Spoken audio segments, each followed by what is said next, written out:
King Grey sat atop his throne of cold stone, surrounded only by the echoes of his own hollow victories. In a world where martial prowess defined a man's worth, he had climbed to the absolute peak, yet he felt entirely alone. Death came not with a bang but with a quiet fade into a white blinding light that consumed his vision.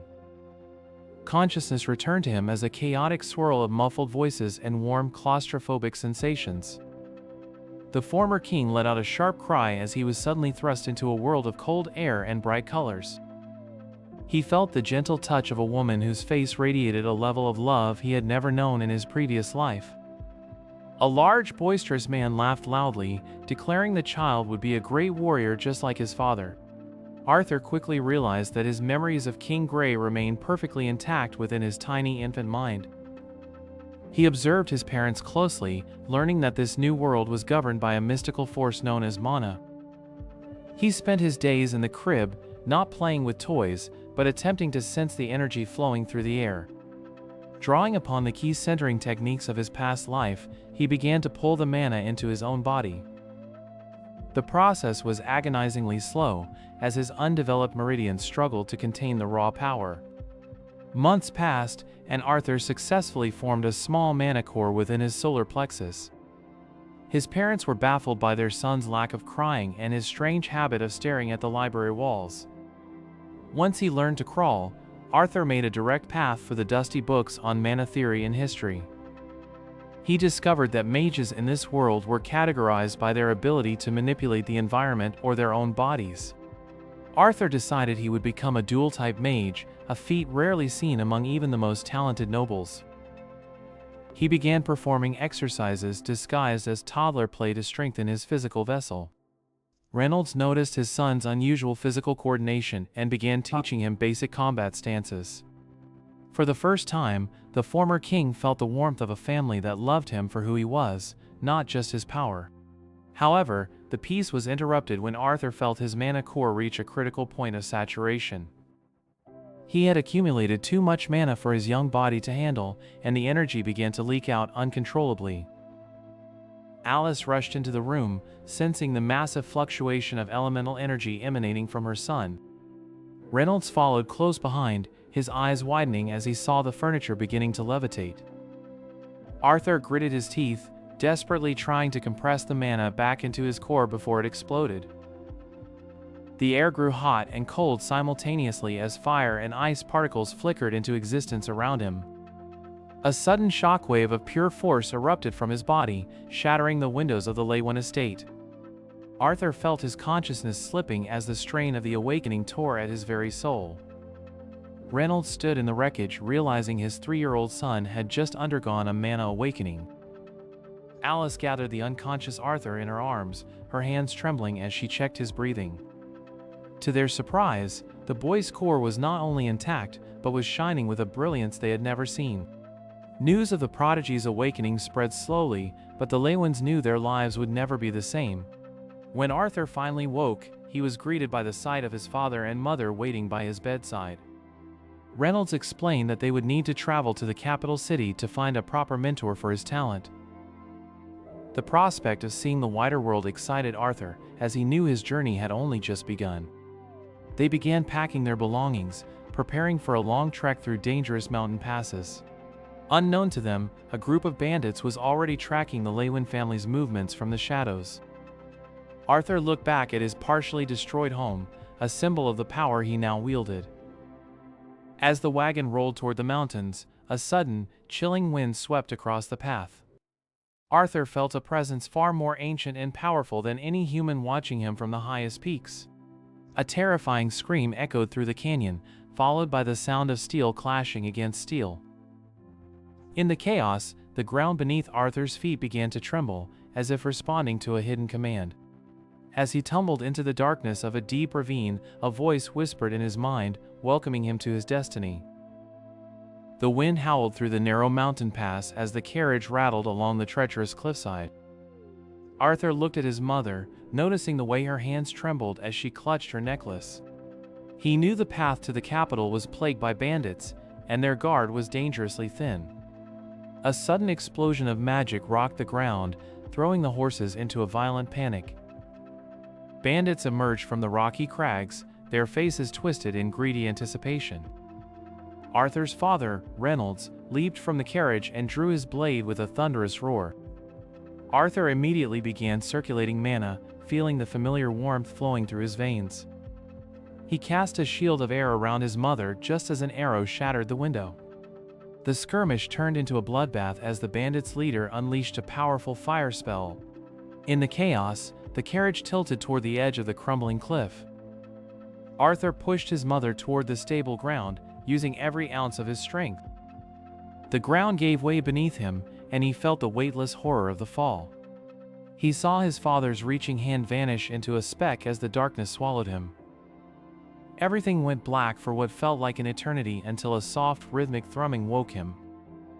Arthur groaned as he opened his eyes, finding himself on a bed of glowing moss.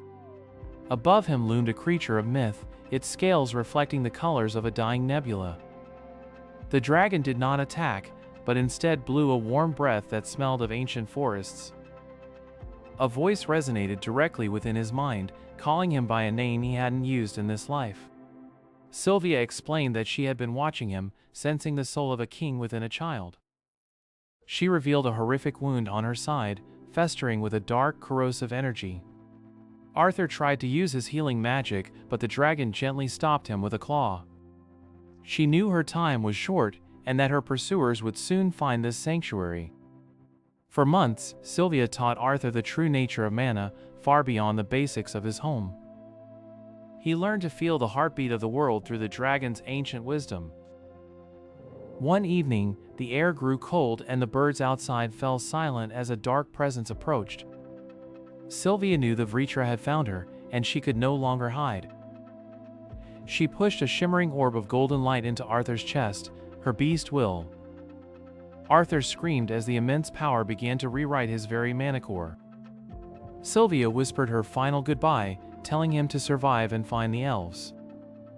She used the last of her strength to blast Arthur through a teleportation gate. As he disappeared, he saw the cave entrance collapse under the weight of her final spell. Arthur tumbled out of a rift in the middle of a dense emerald forest.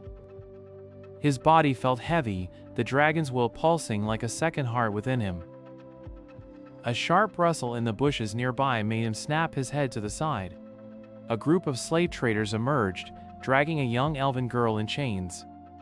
The girl's eyes were filled with a hopeless terror that ignited Arthur's dormant rage.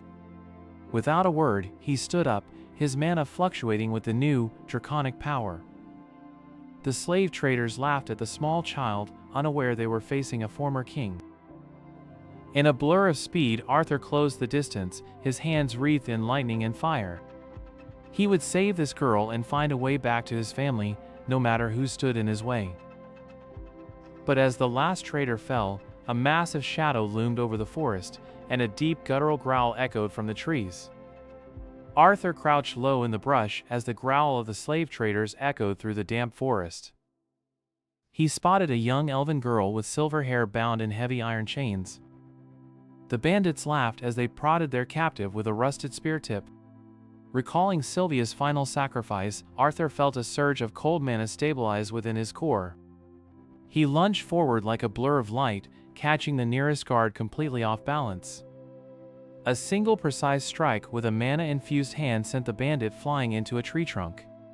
Arthur stood over the fallen man, his gaze as sharp and cold as a king's blade. The elven girl looked up, her emerald eyes wide with shock at the sight of her young savior. With a quick flare of fire magic, Arthur melted the iron locks holding her captive. He offered his hand to the girl, promising to lead her back to her people. As they traveled, the girl revealed her name was Tessia, the princess of the Elven kingdom. They reached the border of Eleanor, where the massive trees formed a living wall of green. Elven guards immediately surrounded them, their bows drawn with deadly precision. Tessia stepped forward and shouted for the guards to stand down at once. Arthur was brought before the Elven royalty, facing the suspicious gaze of King Virion. Virion sensed a strange, ancient power emanating from the human boy's core.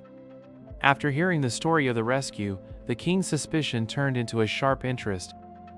Tessia hugged her grandfather, her relief washing away the trauma of her capture. Varian explained that Arthur possessed a beast will, a rare gift from a powerful dragon. The king offered to train Arthur personally to master this unstable draconic power. For months, Arthur endured brutal combat drills that pushed his young body to its limits. Black markings from the dragon's will burned across his skin during every session. Under Varian's guidance, Arthur learned to harmonize his human mana with the beast's essence. Between training, he and Tessia grew close, exploring the hidden wonders of Eleanor together.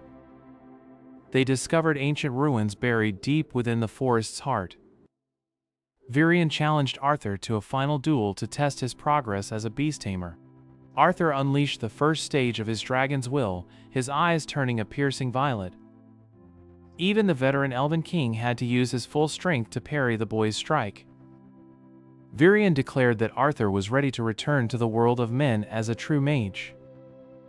Tessia watched from the balcony, knowing their time together was coming to an end. Arthur knew he had to find his family and ensure they were safe after all these years.